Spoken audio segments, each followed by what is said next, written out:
नमस्कार साथियों, मेरा नाम है संदीप गुसाई। अयोध्या पूरी राममय हो चुकी है। कितनी बदली है अयोध्या प्राण प्रतिष्ठा और राम मंदिर बनने के बाद, और क्या कुछ बदलाव हो रहे हैं इस पूरी नगरी में। जो बदलाव हुए हैं और जिस तरीके से पूरे देश ही नहीं बल्कि पूरे विदेशों से भक्तों का सैलाब आ रहा है, उसने इस अयोध्या नगरी की दिशा और दशा पूरी तरीके से बदल दी है। इसी पर है हमारी आज की स्टोरी, कैसे बदल रही है अयोध्या।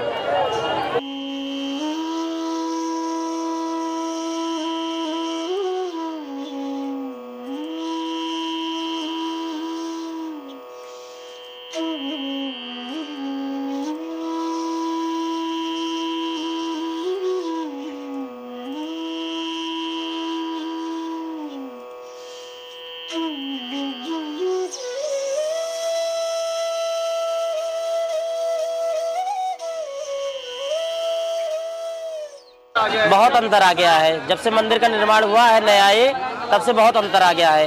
पहले इतना भीड़ नहीं होता था, अब जितना हो रहा है।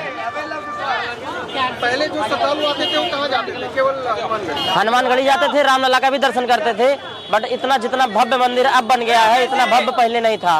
पहले रामलला वही तंबू के नीचे थे, उतना भीड़ नहीं होता था जितना अब हो रहा है। अब बाहर के लोग बहुत ज्यादा आ रहे हैं, इससे कारोबार तो बढ़ा ही, बहुत बढ़ गया। हम लोग जितना पहले नहीं कमाते थे उसके कई गुना ज्यादा रामलला की दया से बहुत कमा रहे हैं। अब हम लोगों का कारोबार बहुत बढ़ गया आगे।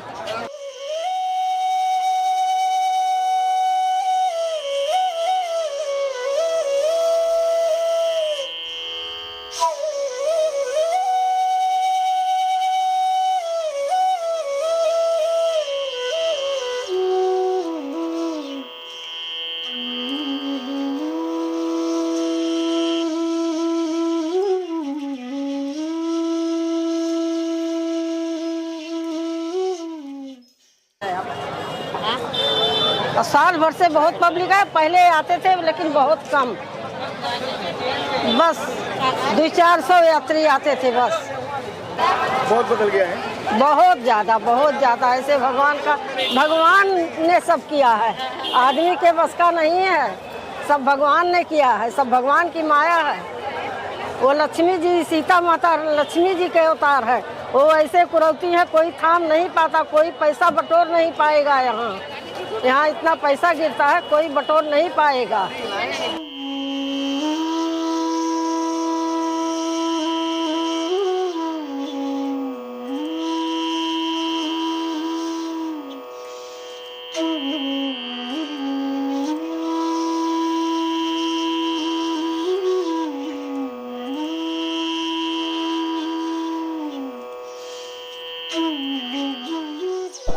अयोध्या धाम मंदिर अभी पूरी तरीके से बना नहीं है, उसके कई सारे गेट भी तैयार होने हैं।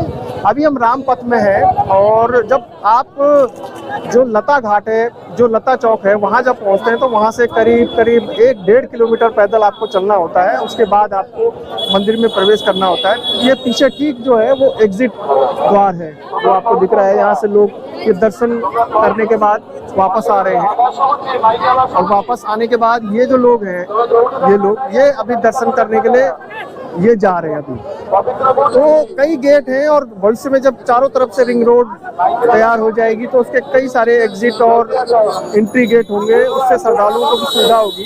अब चूंकि महाकुंभ चल रहा है तो प्रयागराज से बड़ी संख्या में जो श्रद्धालु हैं वो रामलीला के दर्शन के लिए भी पहुंच रहे हैं। वैसे अमूमन पिछले साल जब प्राण प्रतिष्ठा हुई थी तो इस समय यानी फरवरी-मार्च के समय इतनी ज़्यादा भीड़ थी, और फिर से जब ये कुंभ के कारण फिर से इतनी ज़्यादा भीड़ हो गई है। अब धीरे धीरे जैसे ही कुंभ खत्म होगा तो ये जो भीड़ है ये भी कम होनी शुरू हो जाएगी, और उसके बाद फिर से अप्रैल, मई, जून में जब गर्मियाँ होंगी तो फिर से जो भीड़ है वो शुरू हो जाएगी। ये पूरा कैंपस है राम जन्मभूमि तीर्थ क्षेत्र का, चारों तरफ जो दिख रहा है।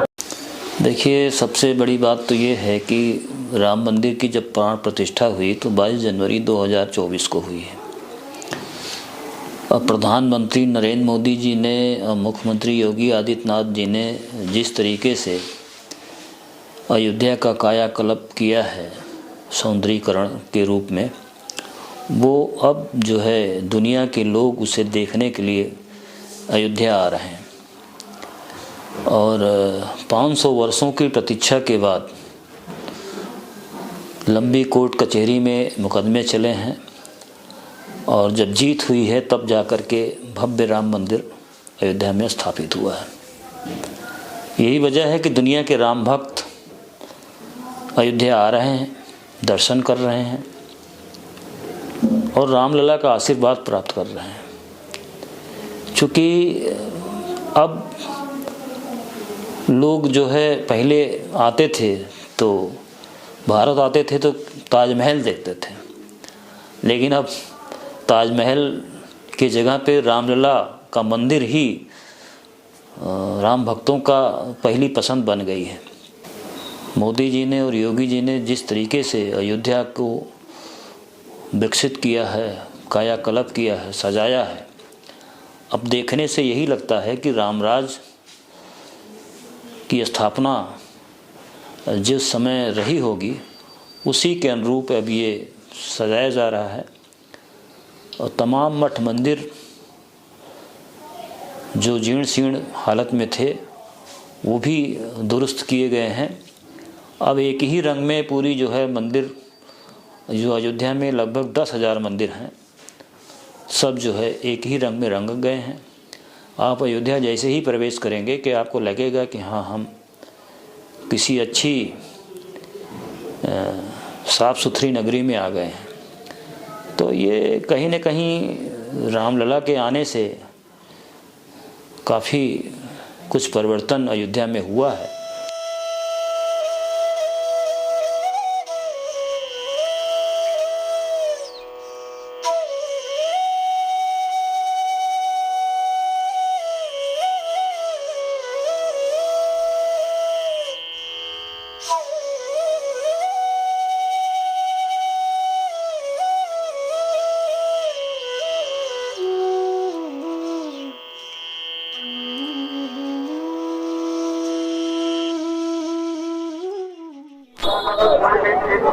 ये राम मंदिर का मुख्य प्रवेश द्वार है। यहाँ से श्रद्धालु एंट्री होती है और लगभग यहाँ से आधा किलोमीटर, क्योंकि काफ़ी जगह घुमावदार है, बैग चेकिंग होती है। उसके अलावा जो आपके जूते चप्पल हैं उनको रखने के लिए अलग जगह बनाई गई है और फिर आपको अंदर जो गर्भगृह है उसमें प्रवेश कराया जाता है। तो सड़क पर फिलहाल भीड़ की संख्या ज़्यादा है, इसलिए बैरिकेटिंग की गई है, वरना इस राम पथ पे जो लोकल व्हीकल हैं, इलेक्ट्रिक बसें हैं, वो चलती हैं। यानी जो लोग चल नहीं पाते हैं उनके लिए व्हीकल की भी व्यवस्था रहती है। तो इस समय भीड़ ज़्यादा है, इसलिए प्रशासन ने जो परिवहन है, जो लोकल बसें हैं और जो ऑटो हैं वो बंद कर दिए हैं। पैदल ही पूरा सफ़र तय करना पड़ता है। लेकिन जो लोग चल नहीं पाते हैं उनके लिए व्हील चेयर की व्यवस्था है। लोग यहाँ व्हील चेयर से अंदर तक जाते हैं और फिर व्हील चेयर वो उनको ट्रस्ट को जमा कर दी जाती है। ट्रस्ट की तरफ से ये सुविधा दी गई है। ये साबित करने के लिए कि राम मंदिर है कि बाबरी मस्जिद है। तो कोर्ट में लंबी लड़ाई लड़ते गए लोग और सबूत भी काफ़ी दाखिल किए गए। जो राम मंदिर के सबूत थे, अधिकांश सबूत तो मेरे द्वारा ही फोटोग्राफ के रूप में मैंने चंपत जी को दिए थे। विश्व हिंदू परिषद के अंतर्राष्ट्रीय अध्यक्ष उस समय अशोक सिंघल जी थे, उन्हें दिए थे। तो उन लोगों के माध्यम से कोर्ट में दाखिल किए गए। अंततः जो है यह फैसला आ गया कि ये जो है बाबरी मस्जिद नहीं है, यह राम मंदिर है। तो सारे सबूत जितने भी दाखिल हुए वो चीख चीख के अपने आप में सबूत थे, क्योंकि कसौटी के खंभे और फूल पत्तों की डिजाइन, घोड़े, हाथी, भोले शंकर की मूर्तियाँ, तमाम देवी देवताओं की मूर्तियाँ उसी रामलला जहाँ विराजमान हैं, जब वो खुदाई हो रही थी, समतलीकरण हो रहा था, उसमें निकले थे। उसके फ़ोटोग्राफ हमने खींचे थे और यही कारण था कि मैं लंबे समय तक रामलला के दरबार में राम जन्मभूमि स्टूडियो भी चला रखा था, जो पूरा शासन प्रशासन के तरफ से मैं अधिकृत था। मेरे अलावा किसी और का कैमरा अंदर नहीं जाता था। यही वजह है कि जो भी वहाँ घटनाएं घटी या कोई भी वीआईपी मूवमेंट हुआ, सब हमने अपने कैमरे में कैद किया।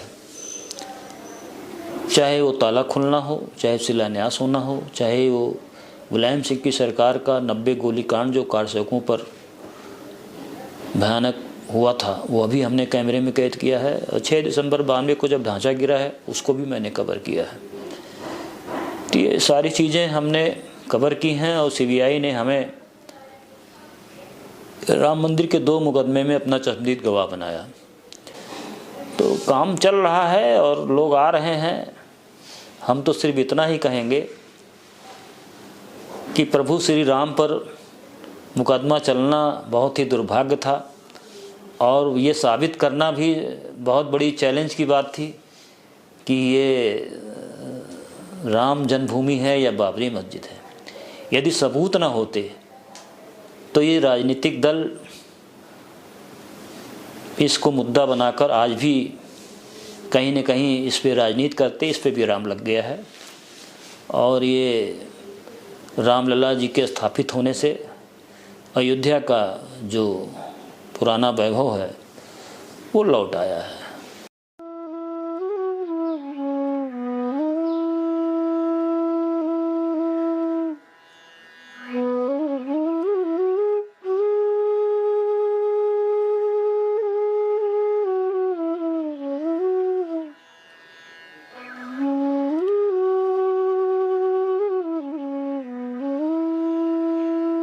सुविधाओं की बात करूं तो पिछले 2-3 सालों में एयरपोर्ट का निर्माण हो गया है, पूरा एक नया रेलवे स्टेशन तैयार किया गया है, बस अड्डे तैयार किए गए हैं। उसके अलावा जो राम मंदिर ट्रस्ट है उसके चारों तरफ जो मूलभूत सुविधाएं हैं, जैसे रैन बसेरे हैं, शेल्टर हाउस है जहां पर लोग आते हैं, थोड़ा विश्राम करते हैं, उसके बाद आगे चले जाते हैं। प्याऊ की जगह जगह व्यवस्था की गई है। और उसके साथ साथ जो दशरथ महल है, भरत महल है, तमाम और जो घाट हैं उनका सौंदर्यीकरण किया जा रहा है। मतलब पूरी अयोध्या नगरी पिछले 2-3 सालों में जिस तरीके से उसका जीर्णोद्धार किया जा रहा है मंदिर निर्माण की तारीख के बाद से ही, वो अतुलनीय है। पूरे भारत से लोग आते हैं और देखते हैं इस आस्था पथ पे चल के जो राम पथ है। और सबसे महत्वपूर्ण बात कि आप जो धर्मशाला हैं, जैसे बिरला धर्मशाला है, तो यहाँ भी आप रुक सकते हैं, बहुत मिनिमम चार्ज हैं। उसके अलावा बाहर भी बहुत सारी धर्मशालाएँ हैं।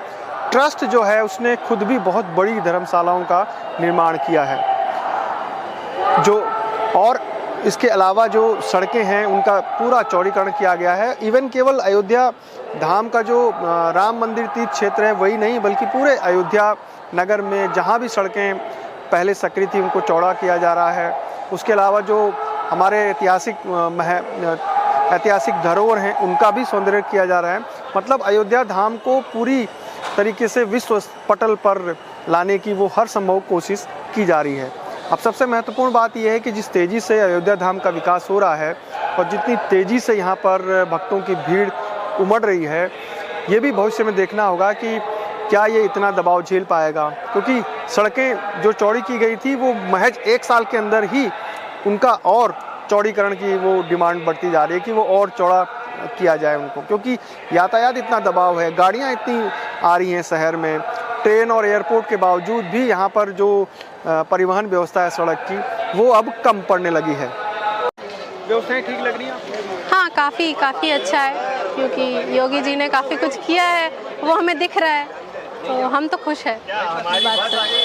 एक धार्मिक स्थल में जाना और एक पर्यटक स्थल जैसे हिल स्टेशन में कितना अंतर होता है? अंतर तो बहुत है। देखिए, वहाँ हम घूमने जाते हैं, यहाँ हम तीर्थ के लिए आते हैं, अंतर तो काफ़ी है। यहाँ एक अलग सुकून मिलता है जब हमारे दर्शन होते हैं। हम स्नान करने आए थे, इतने दूर से आए हैं, इतने भीड़ में आए हैं, लेकिन जब हो जाता है तो बहुत सुकून है, वो तो अलग बात। मैं बहुत खुश हूँ इस पुण्य पावन धरती में आकर कि मुझे रामलला का दर्शन करने के मौका मिल रहा है। मैं इसको खुशी आपको से जाहिर नहीं कर सकता, इतना खुश हूँ मैं इस पावन धरती में आकर मुझे लग रहा है कि मेरा जन्म सार्थक हो गया।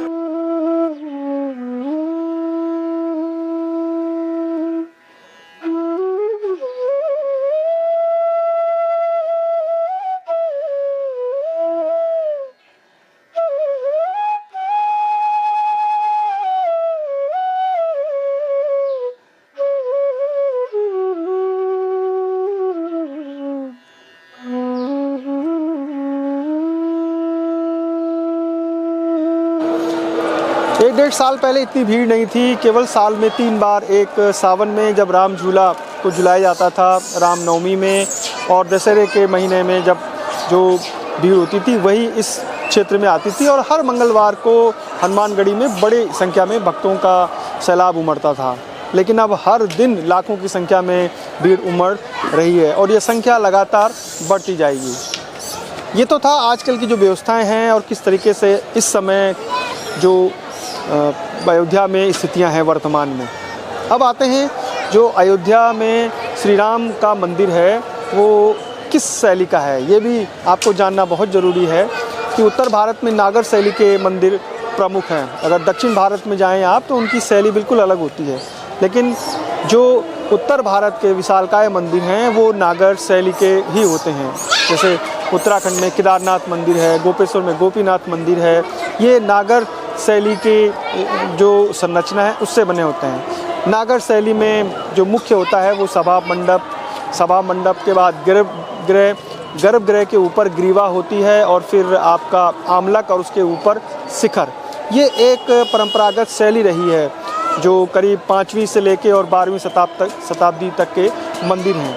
और शायद पुराना मंदिर जो राम मंदिर रहा होगा वो भी उसी नागर शैली का बना होगा, क्योंकि नागर शैली के उत्तर भारत में बहुत से मंदिर अभी भी वर्तमान में मौजूद हैं।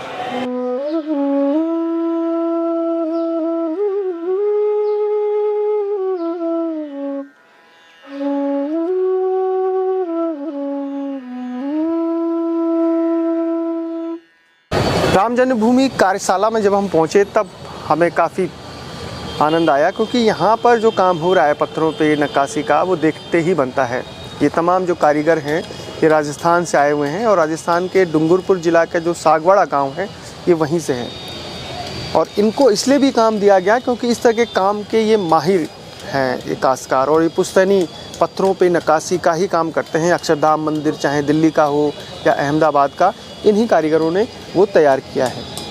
मूर्तियाँ जो ख़ास तौर पे पत्थरों पे बनाते हैं वो दूसरे कारीगर हैं। और ये तमाम जैसे हाथी, घोड़े, मगर और जो कलाकृतियाँ हैं, फूल और अलग अलग जो चीज़ें हैं वो तमाम ये बनाते हैं। बहुत बारीक काम है और बहुत सावधानी से करना पड़ता है, लेकिन कारीगर इतने खुश हैं और इतने सौभाग्यशाली अपने आप को मानते हैं कि भगवान श्री राम का जो मंदिर है उसको बनाने में इनका नाम आ रहा है। इनकी पूरी जो कौशल है उसकी झलक इस पूरे राम मंदिर में दिखाई दे रही है। तो राम जन्मभूमि कार्यशाला में जब आप यहाँ पहुँचेंगे तब आपको दिखेगा कि तमाम जो कारीगर हैं वो किस तरीके से दिन रात हथौड़े, छेनी, छोटे से छोटी कलाकृतियों को उन पिलर्स में तैयार कर रहे हैं। यहाँ से ये जो पिलर्स हैं, जो स्तंभ हैं, ये सीधे वहाँ जाके सीधे फिट होते हैं पूरी कारीगरी होने के बाद।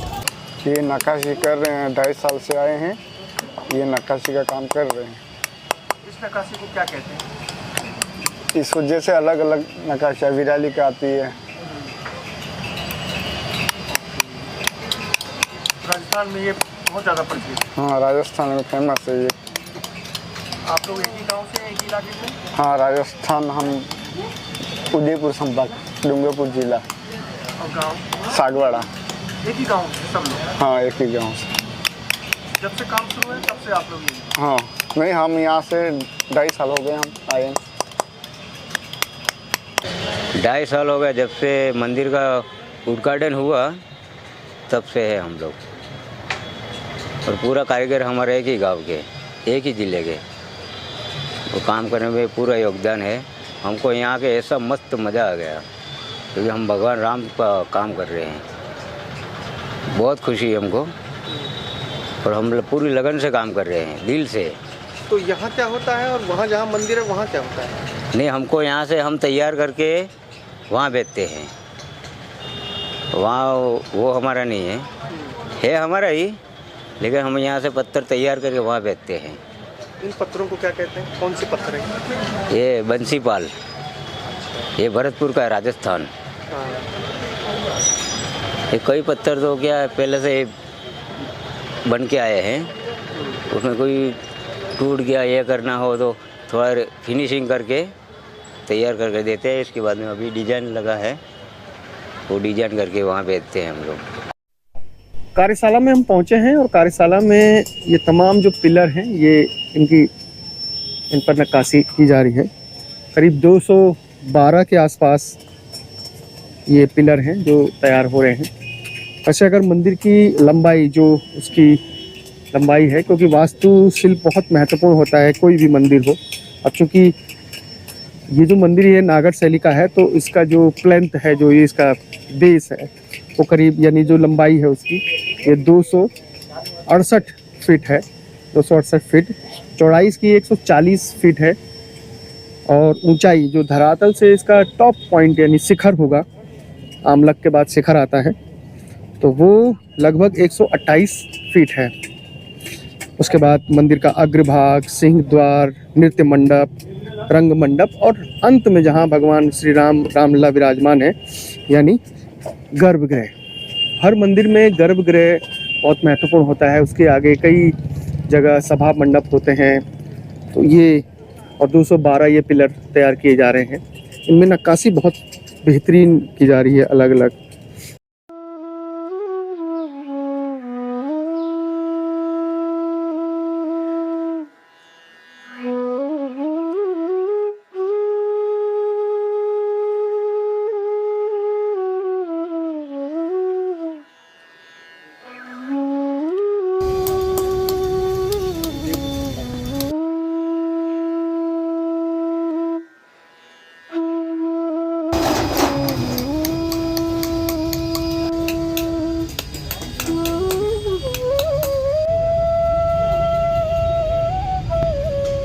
अभी हम राम पथ पर चल रहे हैं। राम पथ में इतनी भीड़ है कि जो चलने वाले हैं उनके लिए अलग अलग लाइन बनाई गई है। जो आ रहे हैं मंदिर से दर्शन करके उनके लिए अलग लाइन है और जो जा रहे हैं उनके लिए अलग लाइन है।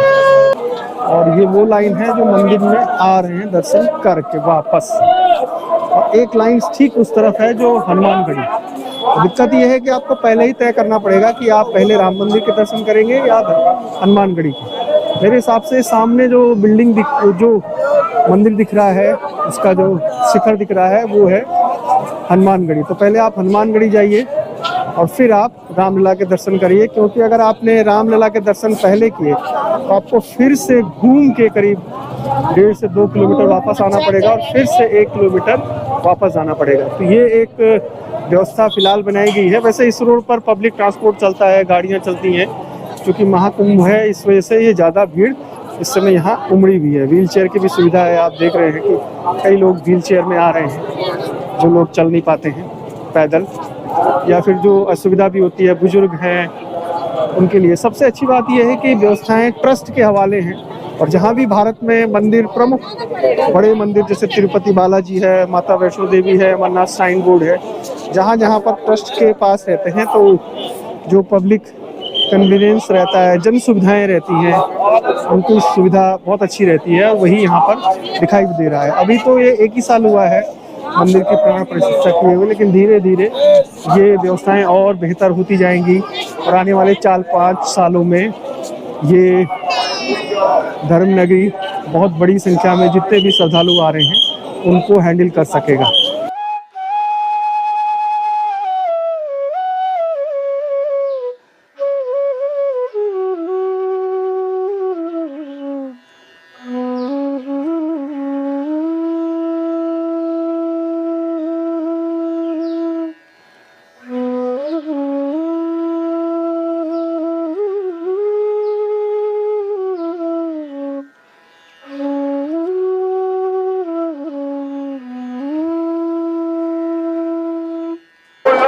करीब 500 सालों के संघर्ष के बाद और कई शहादत के बाद जब राम जन्मभूमि में प्रभु श्री राम की मंदिर और प्राण प्रतिष्ठा हुई तो दुनिया भर में जो करोड़ों हिंदू हैं उनकी आस्था और उमंग यहाँ उन्हें खींच कर लेकर आने लगी।